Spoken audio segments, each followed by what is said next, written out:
Farioli, Allegri, Sarri, Palladino, Grosso, Mancini, Italiano. Questi sono i nomi, insomma, che sono rimasti nel circondario. E ce n'è uno che ovviamente non lo so cosa metto in copertina, probabilmente lo metto lui più grande, metto un Guardiola sullo sfondo, così, una chiacchiera veloce su tutti questi allenatori e sulle prospettive. Cominciamo.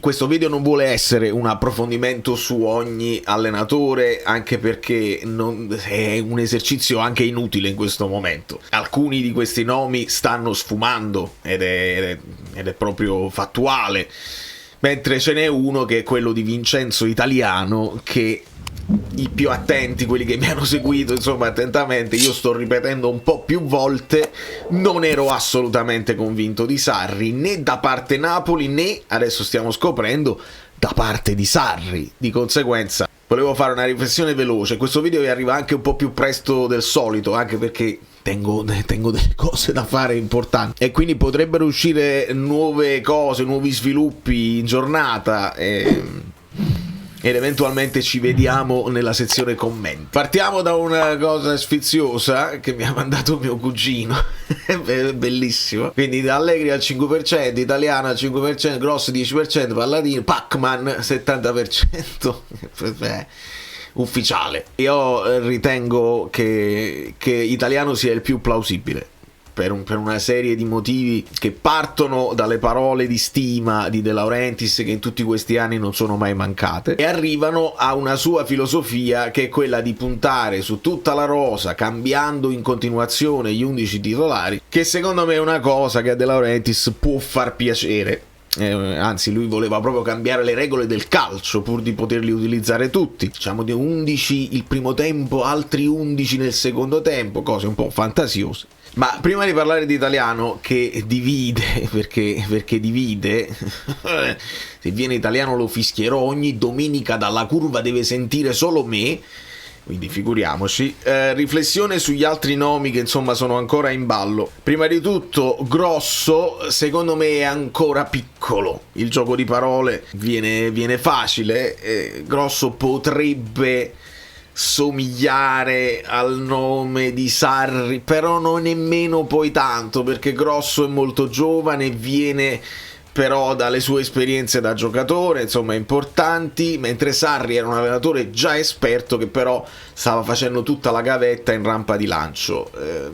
Non lo so se il Napoli si può permettere una scelta di questo tipo.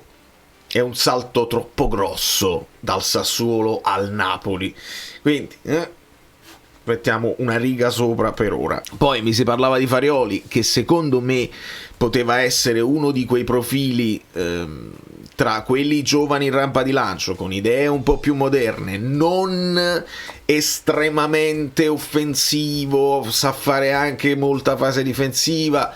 Me lo dovrei studiare molto meglio, stiamo parlando ancora di frasi fatte, ma come all'epoca mi si chiedeva, ma perché Unai Emery non può venire al Napoli, che ci fa là? Per lo stesso motivo dobbiamo considerare che non è detto che noi siamo un punto di arrivo, non solo noi Napoli, ma noi Serie A. Quindi io credo che Farioli abbia tutta l'intenzione di proseguire il suo percorso, anche perché non può cambiare ogni anno e diventare allenatore che fa un anno bene e poi va, un anno bene e poi va. Quindi credo che dovrebbe consolidare la sua posizione. Su Sarri c'è questa storia descritta da Pedullà, che sappiamo è un suo intimo amico, quindi quando parla Pedullà di Sarri ragioniamo sul fatto che gli tira la volata, cioè nel senso alcune frasi sono messe lì di proposito anche per eventualmente mettere pressioni sui club che possono essere interessati. E la dice chiara, hanno fatto la differenza tante cose: prendere un gruppo che deve vincere, spremuto da 2 anni di Conte in cui è arrivato uno scudetto, risentire parlare del suo calcio quando sarebbe impossibile riproporlo. Sono d'accordissimo sul finale, nel senso che se viene con quei presupposti, cioè Sarri sa che non lo potrebbe mai fare. Non so se la piazza è al corrente del fatto che il calcio sia cambiato, che non abbiamo più quei giocatori. e quindi riverrebbe un Sarri completamente diverso, e non so io quanto lui avesse voglia di mettersi in gioco al punto da rovinare potenzialmente quello che è il suo ricordo, che resta bellissimo, perché noi siamo riusciti a dare addosso a qualsiasi allenatore, da Ancelotti fino a Conte, però Sarri resta nell'immaginario, insomma, del tifoso un triennio di grande spettacolo, di tanti punti, non solo spettacolo fino a se stesso, ma anche tanti punti, che purtroppo, visto con la squadra, l'avversaria principale, non ci portò a vincere nulla. Quindi Sarri sembra indirizzato verso l'Atalanta, dove ovviamente si può giocare un discorso di progetto, magari ritrovando Giuntoli, magari senza aspettative super pressanti, perché quello che è cambiato rispetto al Napoli di Sarri di all'epoca è lo status e l'aspettativa della gente. Non si può più, lo stiamo vedendo quest'anno, il secondo posto non si può più accettare, hai speso tantissimo, devi fare, però quell'aspettativa avviene anche quando prendi un allenatore come Conte. Io ho detto, sto Conte è un personaggio che cambia, vedrai che è cattivo, ma poi diventa buono, sto Conte si trasforma, sto Conte è una sinfonia, questo Conte è questo, e invece sto Conte,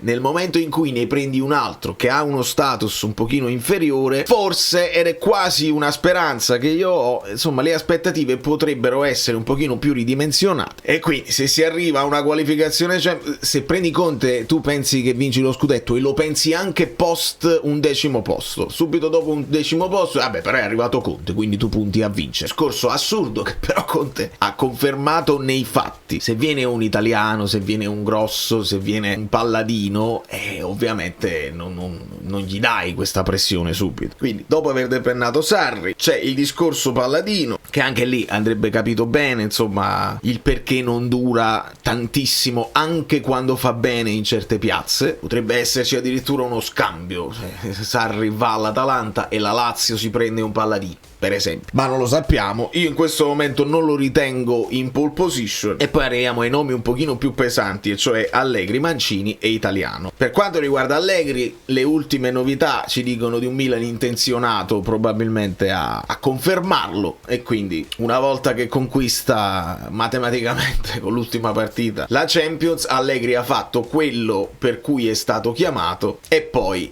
in concerto con la società traballante devono capire se vogliono confermare anche Tare, oltre ai vari Furlani eccetera eccetera. Allegri, con un po' più di potere, fase anche decisionale sul mercato, deve dimostrare che è all'altezza di saper gestire anche un Milan con doppio triplo impegno. Il Milan, con una partita a settimana, senza altre cose da fare, non è stato entusiasmante, nonostante io abbia il sospetto che ad ADL piaccia Allegri. In questo momento lo depenniamo. Poi arriviamo a Mancini, di cui si sta parlando parecchio sottovoce. Io lì la chiudo subito dicendo che ci sono un po' troppi punti di contatto con quello che fu Garcia all'epoca, perché anche lui esce dal calcio europeo, va in Arabia, insomma, dopo l'esperienza con la nazionale, altre cose, insomma, dove si perde un pochino di vista. È un allenatore giovane che però ha avuto a che fare, dopo l'esperienza con la Fiorentina, subito con grandi squadre. Bene quello che ha fatto all'europeo con l'Italia, però io non sono convintissimo, lo vedo un allenatore non troppo identitario, nel senso che, sai, le squadre di Mancini giocano così, quell'Italia lì giocava un pochino ricordando quello che poteva essere il Napoli di Sarri, con meno applicazione, con meno velocità, però più o meno quella era l'idea di quel 4-3-3. E per ora lo depenniamo e arriviamo ad Italiano, che si porta dietro questo discorso qua perché è divisivo, e la mia riflessione subito è quella là: se non siamo stati in grado, se lo stesso Conte, che è un vincente a prescindere, è stato divisivo, su Italiano non so, cioè non ha speranze di portarsi dietro quella pazienza che è necessaria poi se cambi un progetto, se affronti un nuovo tipo di calcio, che però tra tutti questi che ho elencato, insomma, sembra uno di quelli, ho fatto vari video, insomma, guardando il Bologna di Italiano, è uno di quelli che almeno l'approccio un po' più moderno te lo ha fatto vedere, almeno in fase difensiva, con un pressing alto, a volte troppo alto, quello che può piacere a De Laurentiis è un allenatore che di base, di là di quelle che saranno le sue idee tattiche, perché può essere 4-3-3, può essere 4-2-3-1, ma di base lui ha questa idea di far ruotare continuamente gli 11 titolari, il che può essere positivo per tenere tutta la rosa sul pezzo, per non far svalutare nessuno per inattività. Si possono poi svalutare lo stesso se giocano male.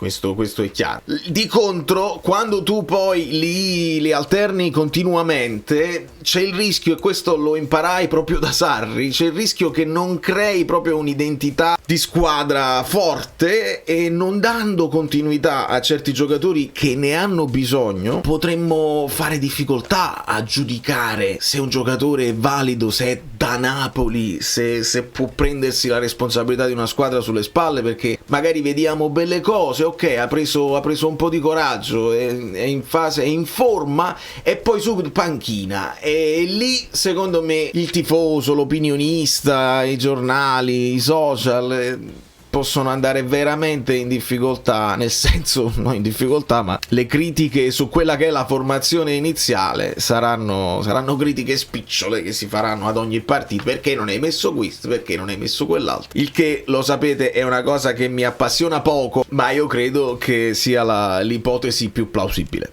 ad oggi, visto che anche in conferenza Italiano ha detto che si deve incontrare con la società per parlare, che i contratti per gli allenatori non significano niente, quindi una serie di cose che mi portano verso quella direzione. E onestamente,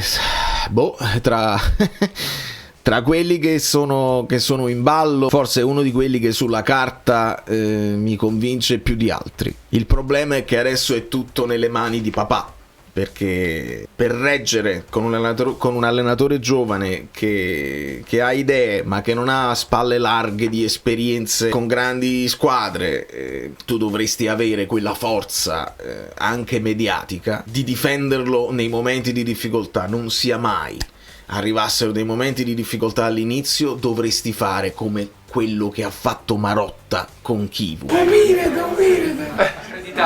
Sembra quasi che sai, poco. Allora,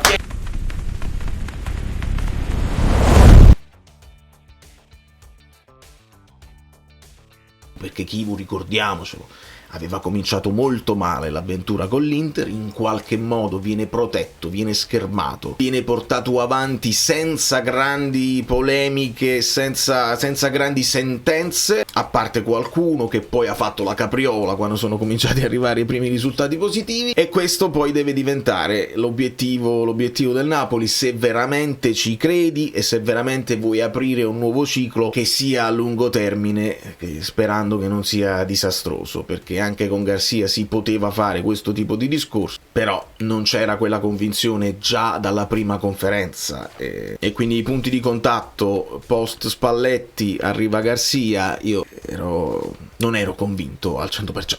Non lo ero, e i video me lo testimoniano. Però poi guardando le partite senza troppi preconcetti, le cose che ci faceva vedere Garcia non erano eccezionali, ma non erano disastrose. Così come io penso che le cose che ci potrebbe far vedere Italiano non saranno eccezionali, ma non saranno disastrose, perché parliamo di un allenatore che è preparato, che sicuramente studia, che si tiene al passo coi tempi. Purtroppo gli errori poi della squadra sono molto vistosi, e gli si può dare anche delle responsabilità che potrebbero in teoria essere anche individuali, ma questo questo ci passa il convitto. Purtroppo di base non è un allenatore che mi gasa, questo lo dico subito, come invece Conte mi gasava, perché i ricordi di Conte allenatore della nazionale mi gasavano tantissimo, non ero sicurissimo che si potesse prendere con la piazza all'inizio come ha fatto, e poi l'ha fatto, e oggi sento un po' più silenziosi quelli che gli hanno dato addosso per tutta la stagione, e molto più vocals quelli là che invece ne sentono già la mancanza. Per sfizio ci potremmo guardare Bologna e Inter, però non basiamoci su quello, perché siamo a fine stagione, gente che è in vacanza, e non mi sembra il caso di giudicare. Questa è una cosa che ci dobbiamo mettiamoci d'accordo. Una partita, 2 partite, neanche 5 possono essere abbastanza per poi giudicare il lavoro di un allenatore nuovo. Dobbiamo portare pazienza, dobbiamo analizzare le cose in maniera oggettiva, in maniera molto molto rilassata, e accettare che le formazioni non le possiamo indovinare, il che è una cosa che molto spesso agli addetti ai lavori dà fastidio, quindi già ci portiamo avanti. Quelli là che hanno odiato Conte diranno che Conte ha lasciato le macerie per difendere Italiano, quelli là che invece non vogliono Italiano già diranno che è un allenatore incompetente, che tira la difesa a centrocampo. Come si fa? E questo sarà il nostro futuro. Da New York, Valerio Fluido è tutto, vi abbraccio e vi bacio, vi rimando ai prossimi appuntamenti, probabilmente saranno da telefonino, perché io poi non lo posso più chiamare Conte, chiamo qualcun altro e poi vi faccio sapere.